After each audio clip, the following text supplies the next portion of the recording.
For high-risk ET, which has traditionally just been treated with Hydrea, um, I think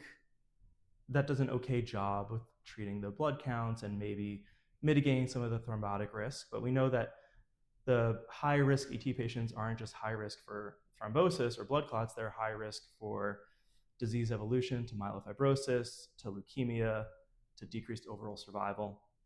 And so I think studying some of these newer agents, either